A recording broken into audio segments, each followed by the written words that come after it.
주네. 아멘.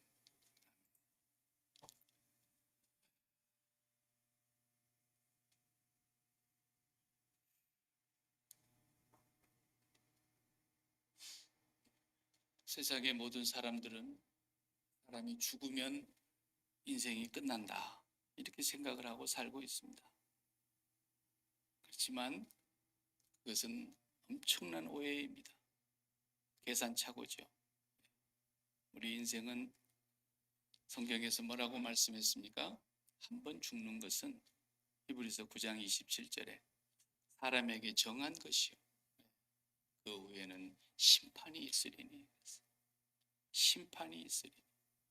그래서 이와 같이 그리스도도 많은 사람의 죄를 담당하시려고 단번에 들이신 바 되었고, 구원에 이르게 하기 위하여 죄와 상관없이 자기를 바라는 자들에게 두 번째 나타나시리라. 우리 인생이, 당신의 인생의 끝은 어디입니까?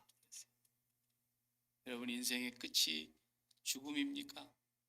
그렇지 않습니다. 죽으면 끝난다고 생각하는 사람들은 너무나 불행한 사람들이죠. 왜? 그야말로 죽음이 그 사람은 끝난 줄 알고 있으니까 그것도 불행하고, 죽은 뒤에 아직 끝나지 않는 인생이 있다는 것을 모르기 때문에 더더욱 불행한 겁니다. 우리 믿음의 조상으로만 거슬러 올라가면 약 4,000년 전에 아브라함이 이 땅에 살았습니다. 아브라함이 175세를 살고 그 열조가 간 길로 돌아갔다, 성경이 그렇게 말하고 있습니다. 아브라함이 세상을 떠났습니다. 그러나 아브라함의 인생은 끝나지 않았습니다. 이 땅에 왔다 간 사람의 숫자가 얼마나 많았겠습니까? 제가 말씀을 준비하다 말고 세계 그 인구 조사를 하는 그 사이트를 제가 한번 인터넷에서 조회를 해봤습니다. 참 재미나는 통계가 너무너무 많더군요. 실시간으로 계속 초마다 업데이트를 해주니까 오늘 하루에 태어난 숫자 몇 명, 오늘 지금 이 시간까지 죽은 사람 몇 명, 지금까지 금년에 몇 명 태어났고 금년에 몇 명 죽었고, 막 실시간으로 계속 보여주는 거예요. 수십 가지의 통계를. 근데 재미난 걸 제가 봤어요. 지금 인구가 제가 이 말 하고 있는 순간에도 막 태어나니까 1초에 4명씩 태어나니까 또 틀리겠지만 올해 인구가 79억 1천만이더라고요. 79억 1천만. 올해 내년에 한 80억 되겠죠. 왜? 1년에 1억 2천만씩 늘어나요. 그리고 죽는 사람 숫자를 계산해 그 실시간으로 보니까 올 한 해 동안 죽은 사람이 5,300만이 넘더라고요. 대한민국 인구만큼만 한 나라가 없어지는 거예요. 죽는 사람 숫자. 예. 어마어마한 사람이 이 세상에 왔다 가고, 지금까지 왔다 간 사람도 있지만 이렇게 80억에 가까운 인구 가운데 매년 1억 2천만이 태어나니까, 그리고 그 숫자의 절반가량은 또 죽으니까 얼마나 많은 사람이 왔다가 갔습니까? 또 앞으로 왔다가 가겠습니까? 그런데 인생은 죽은 걸로 끝나지 않는다는 거예요. 우리 인생의 끝은 예수님의 재림이 끝입니다. 그 예수님의 재림이 우리 인생의 끝날이고, 그걸 모르고 사는 사람과 그걸 알고 사는 사람은 삶이 달라지는 거죠. 판이하게 달라질 수밖에 없어요. 우리가 고국을 한번 다녀오려고 해도 지금 복잡해서 쉽게 그냥 결정을 못 내리지만, 자, 이제 좋은 날이 오면 고국 간다고 해보고 미리 이제 예상을 하고 비유로 한번 생각해 봅시다. 비유로 여러분의 고향을 전부 제주도로 제가 바꾸겠습니다. 예, 제주도가 내 고향이에요. 부모님이 살아계시고 형제들이 거기 있고.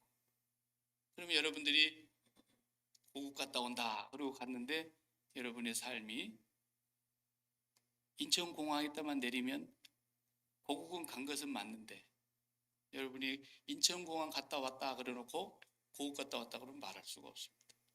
제주도까지 갔다 와야죠. 그죠? 네. 마치 100m 다름질을 하는 사람이, 여러분 다름질하는 거 보세요. 42.195를 뛰는 사람은 그렇지 않지만요. 100m 달리기라는 걸 봐봐요. 그 사람들이 딱 100m 앞에서 스탑 이렇게 멈추질 않아요. 90m가 다가왔어요. 그러니까 이제 10m밖에 안 남았어요. 그러니까 속도를 줄여야지. 그런 사람이 어디 있어요? 130m 뛸 각오를 하고 그 속도로 쭉 빠져나가야 속도가 줄어들지 않고 신기록이 나오기도 하고 그러는 거죠. 그러니까 우리 인생의 삶은 100m로 결정을 했을 때는 90m 지점이 죽는 자리예요. 그리고 아직 10m 남아있는데 그게 바로 주님의 재림까지의 시간인 거예요. 아브라함은 4000년 전에 왔다가 이 세상을 떠나서 죽었다고 하지만 성경은 그를 잠들었다. 우리가 살고 있는 시간과 공간 밖에서 하나님의 영역에서 잠들어 있다. 그렇게 표현을 했어요. 우리 육체가 이렇게 숨 쉬고 잠들어 있는 것과는 달라요. 그러나 표현을 그렇게 한 거예요. 그러나 주님이 재림하시던 날 아브라함도 잠자는 자리에서 부활할 거라고 성경은 약속했습니다. 그럴 때에 4000년 전에 잠들었던 아브라함은 우와 너무너무 지루했습니다. 이런 게 아니다라는 거예요. 왜? 시간과 공간 밖에 영원의 세계에서 대기하고 있기 때문에. 그래서 눈 깜짝한 한순간에 있다가 다시 주님 만난 것과 동일하게 되는 거예요. 거기는 시간의 개념이 아니에요. 그러니까 우리의 삶이 갔다 왔어? 그러니까 갔다 왔어. 어디 공항에 갔다 왔어? 인천공항만 갔다 왔어? 그것은 죽고 끝난 사람 얘기예요. 죽으면 끝이다라고 생각하는 사람이 그렇게 끝나는 거예요. 아무 의미가 없는 거예요. 그러나 부모님이 살아계신 제주도까지 가려고 여기서부터 이미 준비하고 있었던 사람은 우리 어머니가 건강하기 위해서 건강식품도 좀 준비하는 사람도 있을 거고 이번에는 그냥 용돈을 좀 드리고 와야 되겠다 마음 먹고 간 사람도 있을 거고 나름대로 다 준비해가지고 간단 말이죠. 그리고 인천공항에 내려서 다시 김포공항으로 넘어가가지고 국내선을 타고 제주도 공항까지 가서 거기 가서 만나고 오는 사람, 요 사람이 최종 목적지를 갔다 온 사람이고 갔다 왔어? 갔다 왔어. 제주도 어디 갔어? 얘기 다 할 수 있는 거예요. 준비가 된 사람이에요. 그 사람. 우리가 죽음으로 끝난다고 생각하는 사람은 인천공항만 갔다 오죠. 예전에 벌써 20년 가까이 다 되는 것 같습니다만 2004년도인가 나온 영화인데 더 터미널이라는 영화가 있어요. 미국에서 할리우드에서 만든 톰 행크스가 주인공으로 나오는데 실화를 영화로 한 거예요. 실화를. 이란의 어떤 사람이 망명을 하려고 갔다가 뭐가 잘못돼가지고 공항에서 붙들렸는데 그냥 돌려보내면 될 것인데 돌아가도 못하고 망명을 하려고 했기 때문에 들어오지도 못하고 16년 동안을 공항에서 살았어요. 실화예요, 실화. 이걸 영화로 만든 게 터미널이라는. 16년을 공항에서 살다가 병들어서 비참하게 프랑스로 가서 죽었던가 그랬어요. 얼마나 허망합니까? 우리 인생이 죽음이 끝이라고 생각하는 사람이 그런 사람이라는 거예요. 여러분의 인생의 끝이 어디라고 생각하십니까? 에이씨, 죽으면 끝나지 뭐. 이렇게 한 생각? 큰일 날 생각입니다. 반드시 우리 인생의 끝은 주님의 재림인 것이에요. 그래서 주님 앞에 서는 그날, 그것을 생각하고 지금 살아가고 있는 사람의 생의 삶이 달라지죠. 제주도까지 갔다 오는 사람하고 공항에만 갔다 오는 사람하고 어떻게 같을 수가 있습니까? 저와 여러분은 인생의 끝이 제주도라고 하는 것, 다시 말하면 주님이 오시는 그 재림이라고 하는 것, 그것을 기억하고 사는 사람들이기 때문에 함부로 살 수도 없고 대충 살 수도 없고 깨어서 정신 차리고 살아야 됩니다. 왜? 언제 나의 종말이 올지 모르니까. 주님도 언제 오실 줄 모르지만 내 종말도 언제 올 줄 몰라요. 그래서 우리는 재림을 마지막 기억하면서 살아가는 거죠. 메멘토 모리, 제가 언제 한번 얘기한 적이 있는데 죽음을 기억하라, 그런 뜻이에요. 이 말이 생겨나게 된 그 동기는 그 과거에 고대에 전쟁을 할 때, 전쟁을 하면 한쪽이 승리를 하게 되고 많은 사람이 죽임을 당하고 쓸만한 사람들, 이런 사람들 포로로 끌고 오는데, 포로들이 끌려오면서 뒤에서 외치는 소리가 그거였다는 거예요. 저 앞에 승리한 병사들, 장군 들으라고. 메멘토 모리, 메멘토 모리. 죽음을 기억하세요. 죽음을 기억하세요. 너도 죽는 날이 온다, 이 말이에요. 그래서 사람이 죽는 날을 생각만 해도 지혜롭게 사는 마음이 생깁니다. 죽는 날만 생각하고 살아도, 네, 죽을 건데, 어차피 죽을 건데, 이것만 생각하고 살아도 사람이 지혜로울 판인데, 성경적으로 보고 복음적으로 보면은 죽음을 기억해야 되는 것이 아니라 우리는 예수님의 재림을 기억해야 되는 줄로 믿습니다. 주님 재림을 기억하고 사는 사람이 진짜 신자예요. 그래서 오늘도 저와 여러분의 목적지가 어디인가를 분명하게 하고, 내 인생의 끝점이 어딘가, 이걸 기억해야 된다고 하는 것입니다. 저는 여러분 앞에서 한 가지 확실하게 틀림없는 예언을 할 수 있는 것이 바로 그것입니다. 여러분의 인생의 끝은 죽음이 아니다, 재림의 날이다 하는 것입니다. 오늘 본문을 우리가 짧게 4절만 읽었는데 마가복음 13장을 다 같이 펴시기 바랍니다. 마가복음 14장을 펴두시고, 오늘 읽은 말씀은 그 예수님께서 재림을 말씀하시면서 많은 말씀을 하셨는데 그 중에 일부분만 읽었어요. 그런데 이 말씀 하시던 때가 언제냐면 십자가를 지시기 불과 2일 3일 남겨둔 때예요. 2, 3일을 남겨두신 예수님께서 십자가 사건을 앞에 두시고 하신 말씀이 얼마나 많았겠어요, 하실 말이. 그런데 주님이 제일 많이 말씀하신 게 뭐냐면 재림을 제일 많이 말씀하셨어요. 이걸 우리가 주목해야 된다는 것입니다. 13장 24절부터 읽었는데 19절을 다 같이 읽어보겠습니다. 19절 시작. 이는 그 날들이 환난의 날이 되겠습니다. 하나님께서 창조하신 시초부터 지금까지 이런 환난이 없었고 후에도 없으리라. 환난의 날을 말씀하시는데 엄청난 환난을 얘기하십니다. 그런데 이 환난이 얼마나 크면 창조 때부터서 지금까지 세상 끝날까지 이보다도 더 무서운 환난은 없었다라고 성경에 주님이 말씀하십니다. 이게 이전까지의 환난은 그까짓 환난도 아니다라는 뜻입니다. 그러니까 예수님의 재림은 환난이 다 끝나야 온다는 말이 아니고, 요즘 세대주의자들은 맨 그런 얘기는 하고 있죠. 예수님이 뭐 전 3년 반, 후 3년 반 맨날 공갈치고 알지도 못하면서. 예수님께서 말씀하신 이 환난은 그런 뜻이 아니에요. 환난을 사람들이, 어떤 사람 또 뭐라 그래요? 제가 초등학교 때부터 들어온 얘기예요. 제3차 대전이 일어나면 그게 환난이에요. 말도 안 되는 소리라고. 예수님의 환난의 의미를 전혀 모르고 하는 소리예요. 어떤 환난이라고요?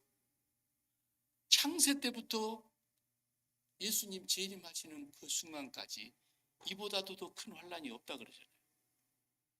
그러면 무슨 환난이길래 이렇게 말씀하셨겠어요? 상식적으로 생각을 해보세요. 여러분, 아무리 환난이 커도 저와 여러분의 환난은 개인적인 거예요. 개인적인 거. 아무리 환난이 커도요, 무엇보다도 클 수 없어요. 여러분, 목숨 떨어지는 것보다 큰 환난은 없어요. 목숨 하나 뚝 떨어지면은 전쟁이 일어나면 무슨 소용입니까? 지구가 쪼개진들 무슨 소용입니까? 내 목숨 하나 떨어지면 제일 큰 환난인데. 그런데 무슨 그런 환난 같으면 얼마나 환난이 많았습니까? 초대교회 때부터. 그냥 예수 믿는다고 잡아다가 그냥 사자의 밥으로 경기장에 던져 넣어주질 않나. 불에다 태워 죽이질 않나. 칼로 찔러 죽이질 않나. 목을 참수하지 않나. 이런 환난이 얼마나 큰 환난입니까, 여러분? 근데 그것도 환난이 아니라는 거예요, 주님. 창세 이후에 이보다도 큰 환난이 없는 환난을 말씀하셔요. 히틀러 시대에 얼마나 많은 유대인들이 죽었습니까? 잔인하게. 금년 작년에서 얼마나 많은 사람이 팬데믹으로 또 죽었습니까? 아무리 환란이 크고요. 우리는 고국 같은 우리나라는 유교 사변을 겪었고 일제시대에 말할 수 없는 사람들이 죽었습니다. 얼마나 환란이 컸습니까?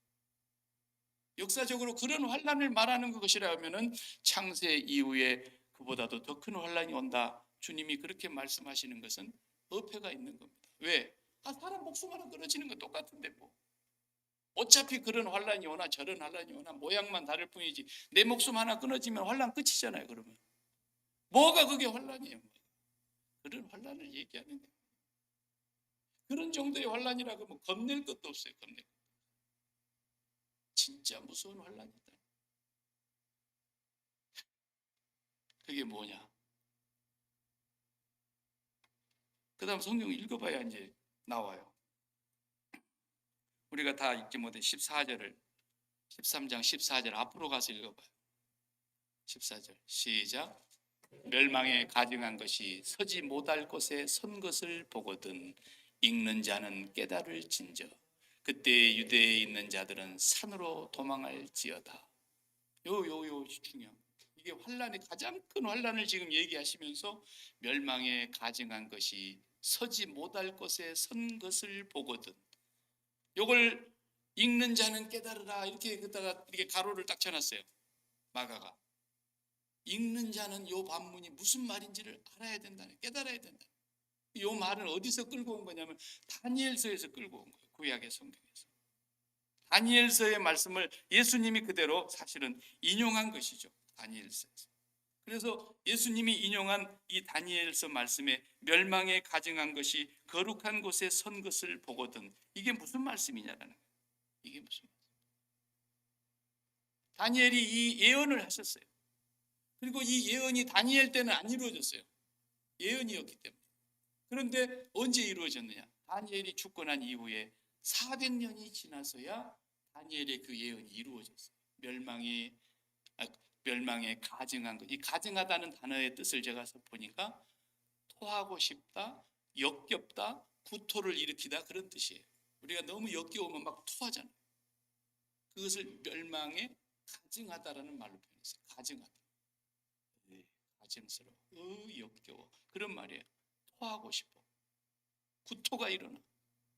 멸망에 가증한 것이 역겨운 것이 거룩한 곳에 서지 못할 곳에 선 것을 보거든. 이게 400년 뒤에 어떻게 이루어졌느냐면 시리아가 이제 전쟁을 통해서 막 나라를 세력을 넓혀 가던 때에 유대를 정복해 왔어요. 그때 셀루커스 왕조라고 그러는데 그 왕조의 왕이 누구였냐면 안티오쿠스 에피파네스라는 왕이 있었어요. 그래서 너무너무 잔인한 왕이었어요. 이때 유대인들이 너무너무 비참하게 많이 죽었어요.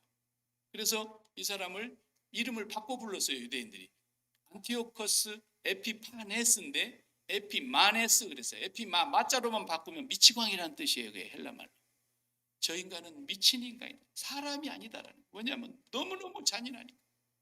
그래서 이 안티오코스 에피파네스가 예루살렘을 쳐들어와 가지고 제일 먼저 부순 것이 뭐냐? 번제단을 때려 부셨어요. 거룩한 곳에서 번제단을 부숴버리고 거기다가 제우스 신상을 세웠어요. 자기들이 섬기는 그 제우스 신이 있죠. 로마의 신화에도 나오잖아요. 신 중에 최고의 높은 신이 로마의 신화에 나오는 신 중에는 제우스 신 아닙니까? 그 제우스 신상을 거기다 딱 세워놓고 그 다음에 유대인들이 가장 부정하게 여기는 짐승 중에 하나인 대표적인 게 돼지입니다. 돼지. 유대인들 지금도 돼지고기 안 먹잖아요. 그 돼지를 그 제우스 신상 앞에서 잡습니다. 번제단에서 돼지 짐승 잡듯이 그 피를 받아가지고 성소에 들어가서 돼지 피를 쏟아 부었습니다. 이렇게 하나님의 성소를 더럽힌 사람, 멸망에 가증한 곳에 서지 못할 것이 선 것을 보거든. 이게 안티오쿠스 에피파네스가 다니엘이 예언한 대로 400년 뒤에 이루어졌는 것을 가로를 딱 쳐놓고 읽는 자는 깨달으라 그랬어요.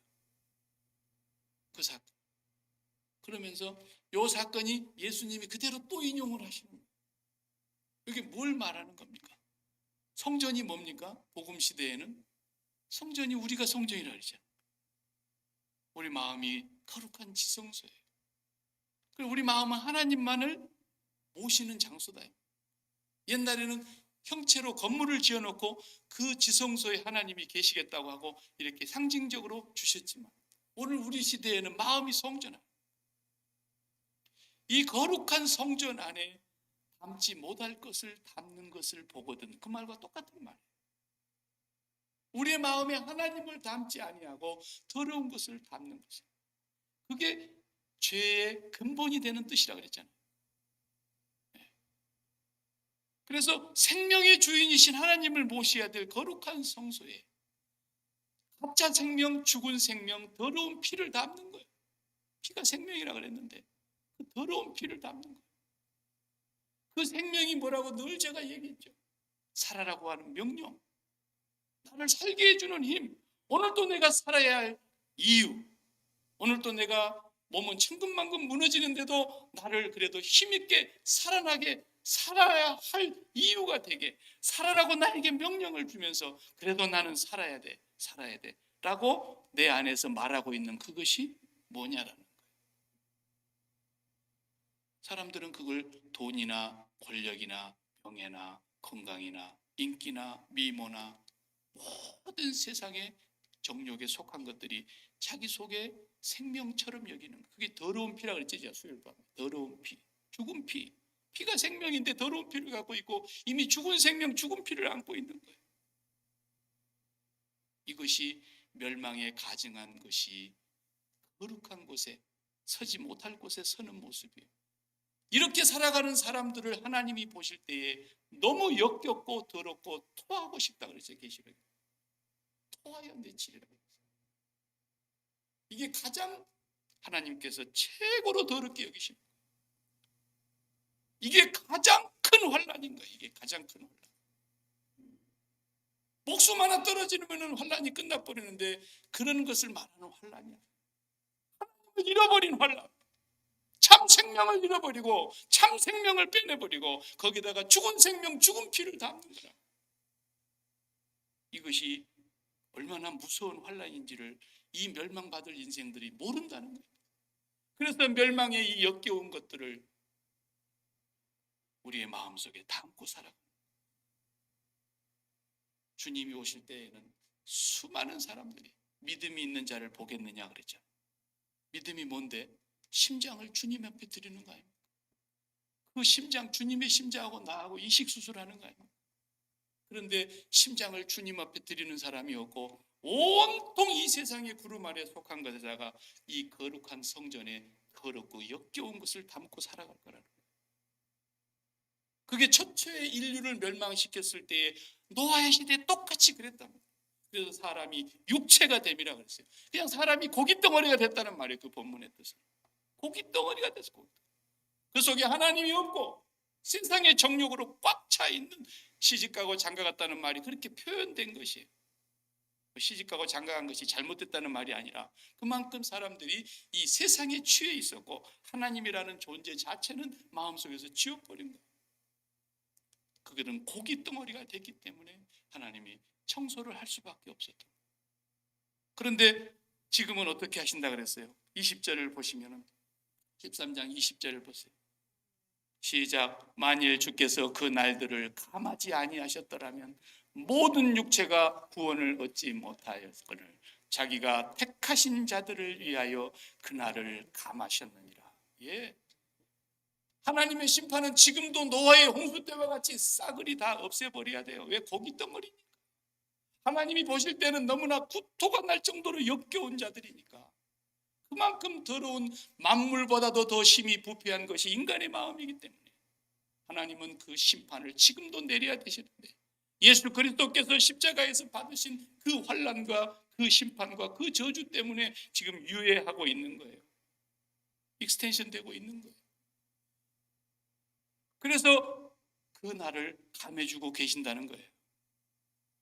그 심판을 날마다 내린다고 해봐요. 살아남을 자가 누가 있겠어요? 하나님은 오늘도 그 심판을 유예하고 예수 그리스도 때문에 앞으로 다가올 시대에까지, 주님이 오시는 그날까지 십자가를 생활화하며 마음속에 이 십자가를 굳게 세우고 내 마음의 거룩한 곳에 가증한 것이 들어오려고 할 때마다 십자가가 불이 반짝반짝반짝반짝 비상등이 켜지면서 내가 내 자신에 대해서 항상 환란의 센서가 살아있어야 된다. 십자가는 환란을 깨닫게 해주는 센서예요. 내가 예수 그리스도를 통해서 내 마음속에 거룩한 성소에, 거룩한 성전에, 거룩한 지성소에 하나님 외에 다른 더러운 역겨운 것들이, 가증한 것들이 들어오지 못하도록, 그것이 들어올 때도 바로 십자가가 그걸 깨닫게 해주는 거예요. 십자가가 없는 사람은 예수 믿어도 아무 소용이 없어요. 십자가가 생활을. 그러니까 우리는 이제 교리적으로 배운 것을 그만합시다. 예수 믿으면 천당 간다, 그런 교리적인 얘기는 이제 그만하자고요. 우리. 그 사람 속에 진짜 십자가가 생활화되고 있느냐.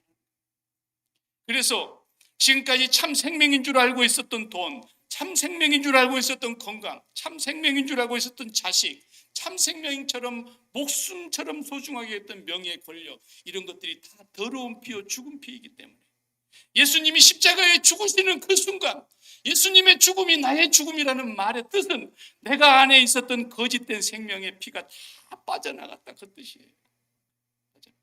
그러니까 한 방에 가면은 혓바닥 밑에 칼집 넣어갖고 피를 막, 그 죽은 피, 시커먼 피를 한 바가지씩 빼내잖아요. 왜? 죽은 피는, 더러운 피는 우리 몸 안에 있으면 유롭지 않으니까.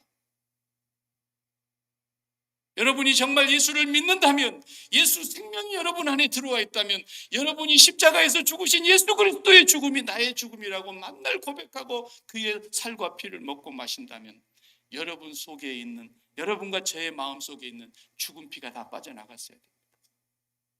생명이 아닌 거짓된 생명, 죽은 생명을 붙들고 살았던 이 모든 것들이 날마다 죽어나가야 되고, 그것이 내 마음속에 다시 들어오려고 할 때마다 십자가 센서에 불이 반짝반짝반짝 돌아오면서 십자가가 생활화돼야 됩니다. 이런 사람이 천국 간다, 그래야 맞는 거예요. 하나님의 말씀은 1.1핵도 틀림이 없어요. 적당히 그냥 예수 믿으면 천당, 그렇게 교리 교육해갖고 구원 받는 게 아닙니다, 여러분. 예수를 분명히 믿으셔야 됩니다. 여러분과 제 마음속에 날마다 십자가의 센서가 고장이 안 나가지고 불이 들어와야 돼요. 불이.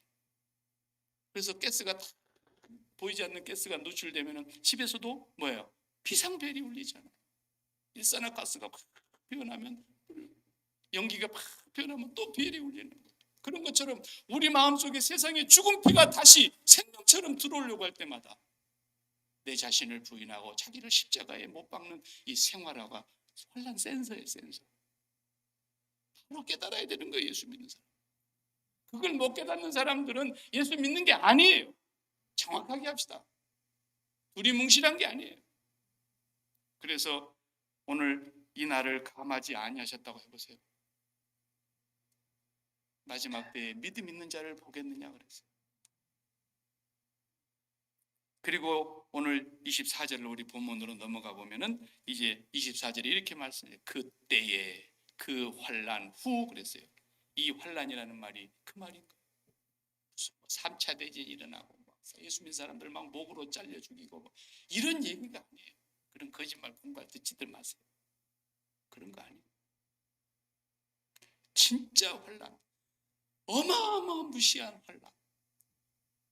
창세 이후에 이런 환란은 듣도 보도 못한 환란, 그보다도 무서운 환란이 없는데 얼마나 크면은 그렇게 말씀했겠어요.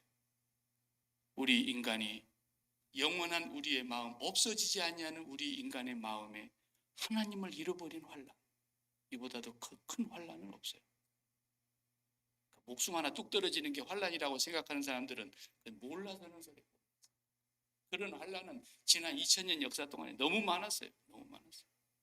그런 걸 환란이라고 치면 예수 믿는 사람들이 예수 똑바로 믿는 게 아니에요. 초대교회들은 그걸 대수롭지 않게 생각했어요.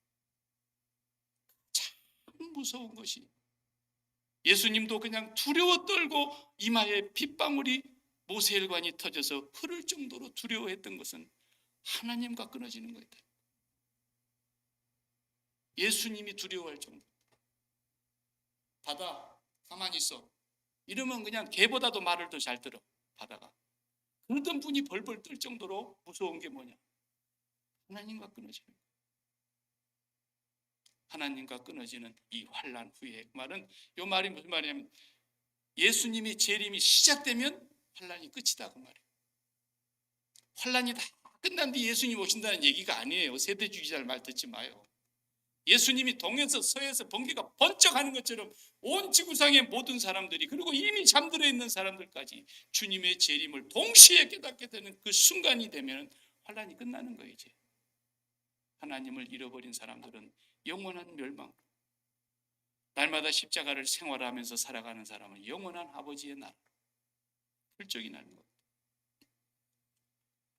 그래서 십자가를 생활하는 사람만이 진짜 예수 믿는 사람, 진짜 예수.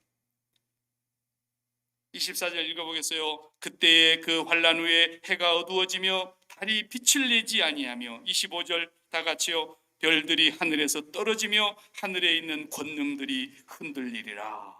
1월 성신이 다 흔들린다는. 왜 이런 말씀을 하셨을까요?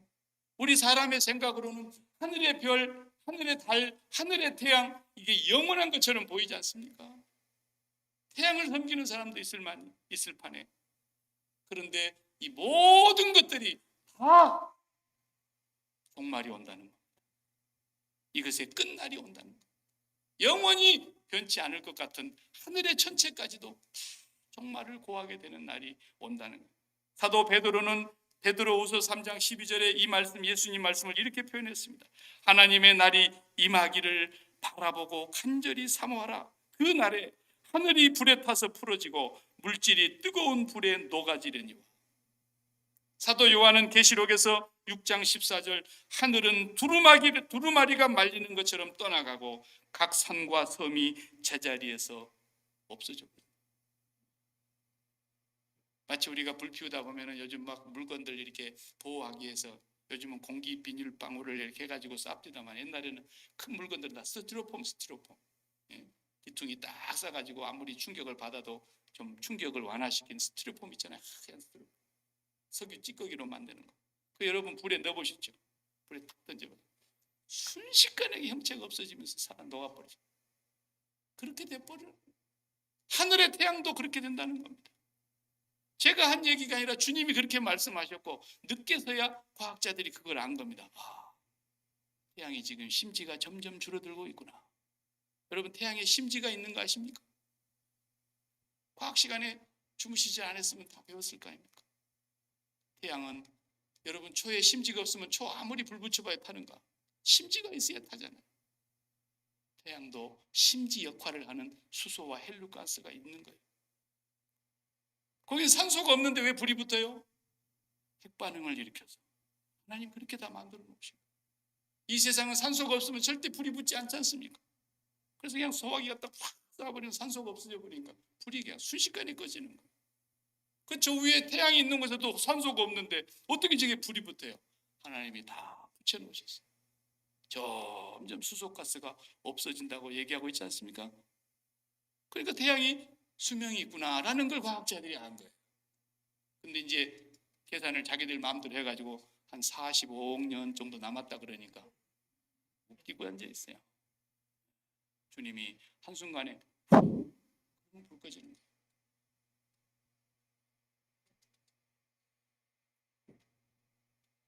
그 다음 26절을 보세요. 인자가 구름을 타고 큰 영광과 권능과 영광으로 오는 것을 사람들이 보리라. 예, 요건 사도행전 1장에 말씀했잖아요.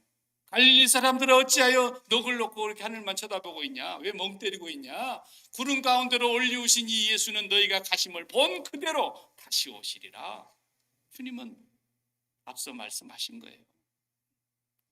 27절 다 같이요. 또 그때 그가 천사들을 보내어 자기가 택하신 자들을 땅 끝으로부터 하늘 끝까지 사방에서 모으리라. 아멘. 주님이 그날에 땅 끝에서 땅 끝까지 택하신 자들을 모은다.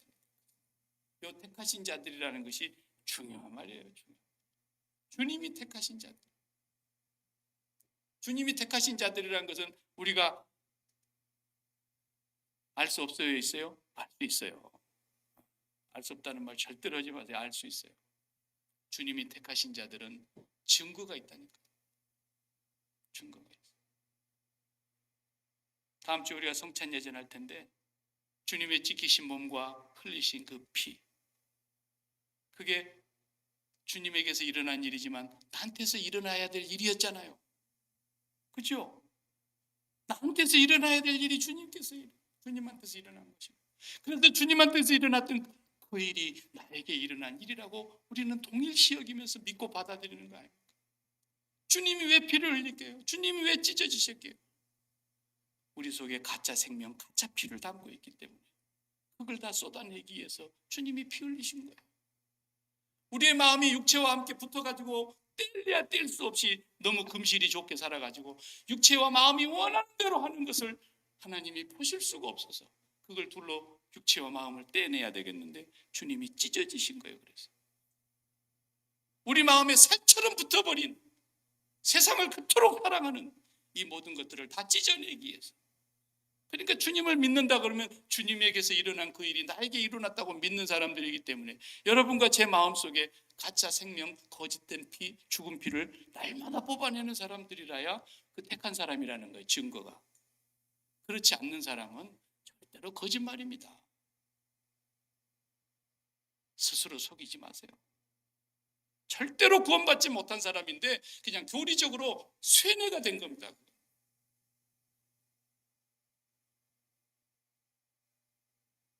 기독교를 그렇게 그냥 대충 생각하지 마세요. 정확한 거예요. 주님이 택하신 사람들은 날마다 그 혼란이 내게 닥치지 않게, 하나님이 빠져나가고 세상에 죽은 피, 죽은 생명이 들어오지 않게 만들려고 센서를 달아놓은 사람들이에요. 십자가로. 그래서 그 십자가가 날마다 우리를 밝히는 거예요.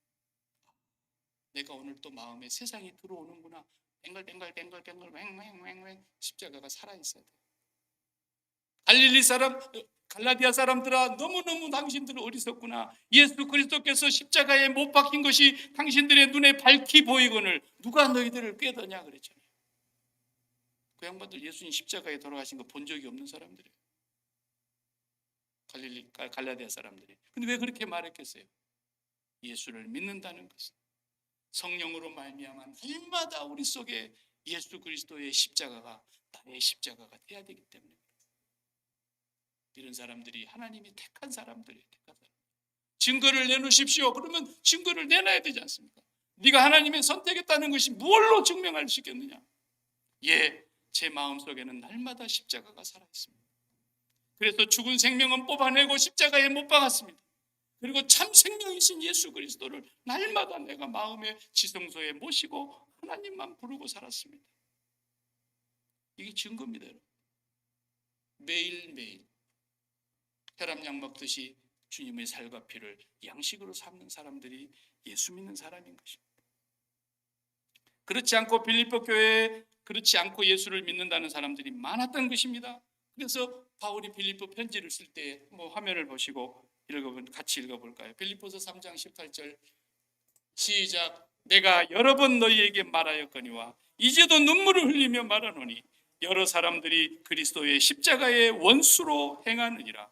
그들의 마침은 멸망이요 그들의 신은 배요 그들의 영광은 그들의 부끄러움에 있고 땅의 일을 생각하는 자라.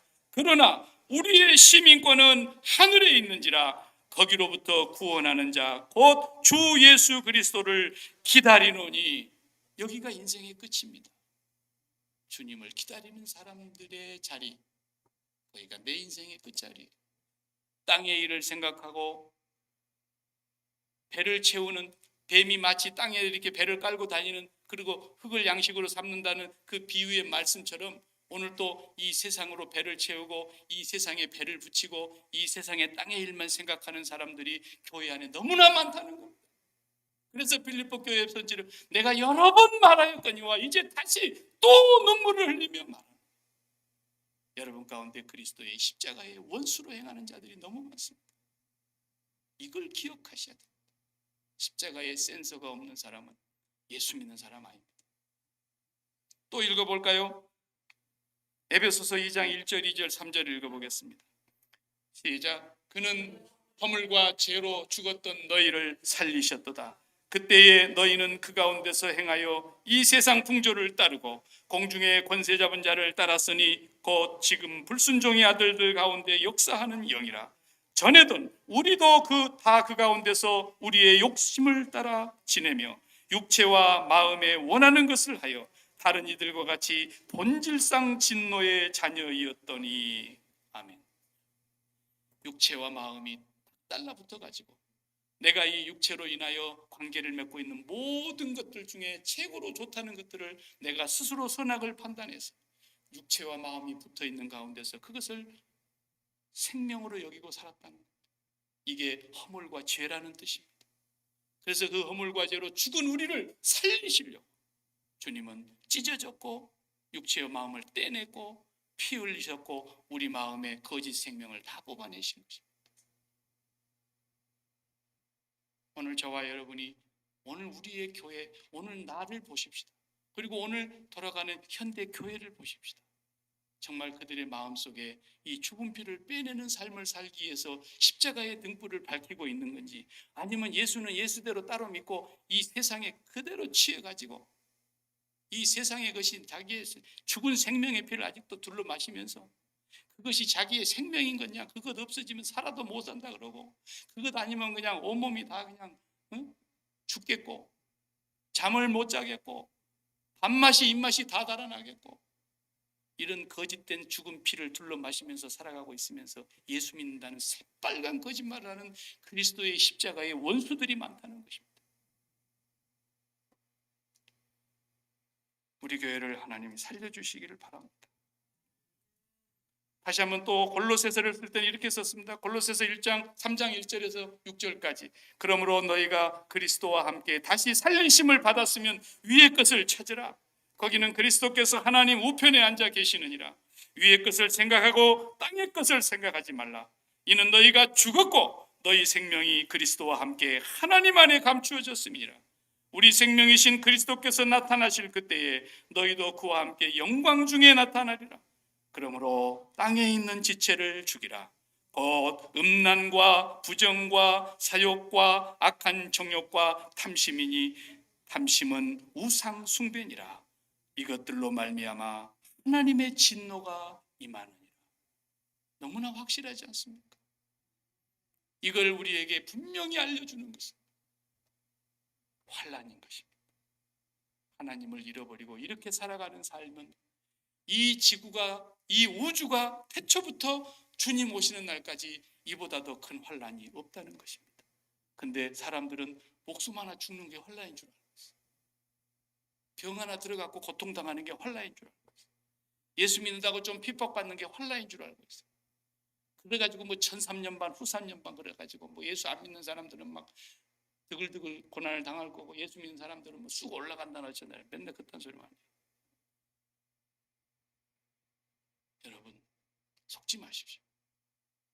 거짓 선지자가 누굽니까? 오늘날 그렇게 살아가고 있는데도 그걸 깨닫지도 못하고, 그걸 오히려 장려하고, 그걸 오히려 축복하고, 그것이 최고로 믿음 좋은 사람이라고 사람들 앞에서 영광스럽게 띄우는 거짓 선지자, 거짓 그리스도를 전하는 거예요. 십자가를 생활하지 않는 사람들, 마음의 지성소에 이 땅의 것을, 땅을 우상 숭배하고 있는 이 사람들은 반드시 하나님의 진노가 임할 것입니다. 이 사람들은 슬피 울며 이를 갈고 통곡할 날이 올 것이라고 했습니다. 멸망에 가증한 것이 너무나 역겨운 것이 거룩한 성소에 세워지는 것을 보거든 오늘 우리의 시대로 이것을 가져와 보면 분명합니다. 우리 마음의 성전에 세상을 담고 하나님을 버린 사람들, 하나님을 믿는다고 입으로는 얘기하면서 세상을 끊어내지 못하는 사람들, 그 상번제를 없애려고 안티오코스 에피파네스가 그 번제단을 없애버리고, 가장 중요한 상번제는 오전에 한 번, 저녁에 한 번, 하루에 2번씩 드리라고 했던 거예요. 이스라엘 백성들이 어디에 있든지 제사장들이 거기서 제사를 드리는 그 동쪽을 바라보면서 오늘 또 내가 하나님 외에 세상을 마음에 담는다면 내가 죽어야 될 자라는 것을 깨닫게 해주는 상번제, 그걸 없애버린, 그걸 없애버린 그 상번제의 완성이 예수 그리스도의 십자가입니다. 십자가는 우리 목에 걸고 다니는 펜던트가 아닙니다. 정말로 내가 지금 환란에 들어가 있는가 아닌가를 정확하게 분별해 주는 센서인 것입니다. 구약의 환란은 성전에다가 바알과 아세라 신상을 세우고 제우스 신상을 실르고 거기다가 복을 빌었다고 한다. 오늘의 환란은 우리의 마음의 성전에 세상의 가치를 담아놓고 그러면서 하나님의 이름을 부르면서 그렇게 세상을 사랑하는 가늠하는 마음을 가지고 와가지고 하나님 이거 채워주세요, 이거 채워주세요 하면서 계속 바람 피우면서 자기 남편한테 돈 달라는 사람들과 똑같은 모습인 것입니다. 예수님의 재림은 우리 인생의 마지막 종착역입니다. 죽음이 우리 종착역 아닙니다. 참 안타깝지만 제가 볼 때에 왜 그 배 이름이 세월호였는지 모르겠습니다. 그냥 좋은 이름이 그렇게 많은데 왜 그 배 이름이 세월호였어요? 세월호. 우리 인간의 세월은 반드시 침몰하는 날이 옵니다. 그리고 그 지점은 100m 달리기에 90m 정도 되어 있습니다. 그리고 나머지 10m가 있는데 그게 주님의 재림의 날인 것입니다. 그날을 잊어버리고 사는 사람은, 그날을 망각하고 사는 사람은 절대로 예수 믿는 사람이 아닙니다. 저는 이 시간